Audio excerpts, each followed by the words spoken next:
Genesis chapter number 5. Genesis chapter number 5.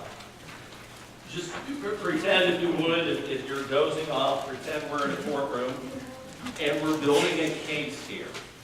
We're pulling in the evidence. Genesis chapter number 5.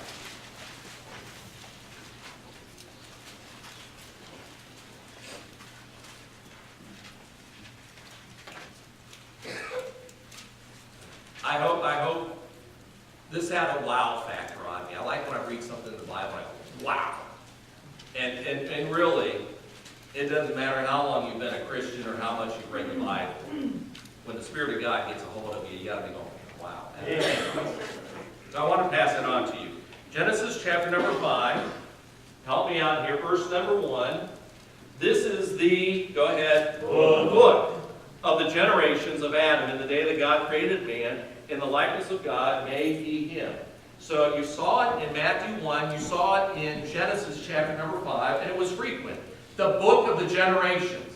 That way they could settle disputes and disagreements and property lines and inheritances.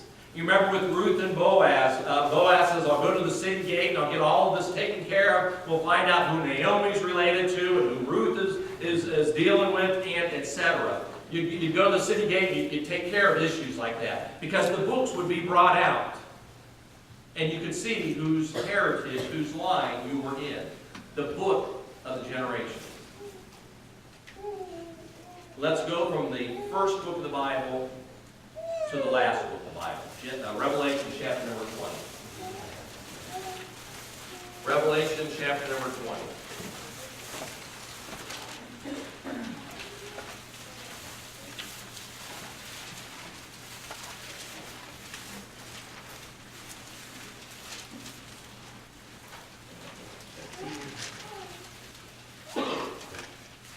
Revelation chapter number 20.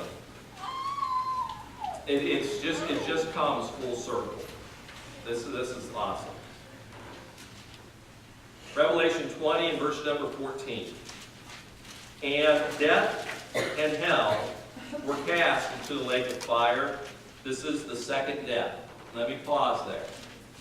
That's the second death. Second death is the eternal separation from God. Death and hell, the Bible says, will be cast into the lake of fire. All those that perish without Christ and are cast into hell. In the book of Revelation it says death and hell will be cast into the lake of fire. So those that are in hell, who refuse to be saved, did not want to be born again, well at that point, when this occurs, Revelation 20 verse 14, will be cast into the lake of fire for all eternity. That is the second death. Your first death is your physical death. Your second death is your spiritual death. Your first death is when your spirit and your soul is separated from your body. Death is separation. Physical death is the separation of the spirit and the soul from the body. The second death is the separation of the soul and the spirit from God. It is separation. Death is separation. You can be born once and die twice, or you can be born twice and die once. Yeah. You see, if you experience the second birth, you'll only experience then the physical death. You'll not experience the second or the spiritual death. The Bible says you must be born again. You must have a second birth. But I digress. Look with me in the next verse. Revelation 20, verse number 15. And help me out in this. And whosoever was not found written in the book of life was cast into the lake of fire. Do you know that there's a book of genealogies of believers and Christians? To trace your heritage. You see, Jesus would be standing there and they're saying, Jesus, are you a son of David? Jesus, are you a son of Abraham? Let us pull out the books and we'll check this out. And they go through the line there and they say, well, look at that. There it is. You are indeed a son of David. You are a son of Abraham. It has been verified. And I would want you to know that a day will come when you will stand before God the judge and the book of life will be brought out. Revelation 20 and verse number 15. And whosoever's name is not found written in that book will be cast into the lake of fire. And they will go through that book. They want to know, what is your line? What is your heritage? Are you a child of God? Is your name there? Will it be found? The book will be brought out. You see, when you and I trust Jesus Christ, when we get saved, the Bible indicates that our name will be found written in that book.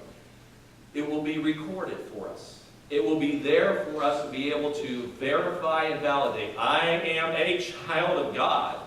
I am a child of God. You can get the book out. You can trace it. I came through Jesus Christ. I did that when I was 12 years old. I called upon Christ for salvation. That's when I was born into the family of God. My question for you is, when were you born into the family of God? When was your name put in the book of genealogy, the book of life? Is your name found there? Have you experienced the second birth? Well, preacher, I tried to do the best I can. I'm a good person. I'm here at church today. I really am trying. Well, I want you to know it's not about you and your effort. It's about what Jesus Christ did for you. You need to be born into the family of God. You need to be saved. Let's stand to our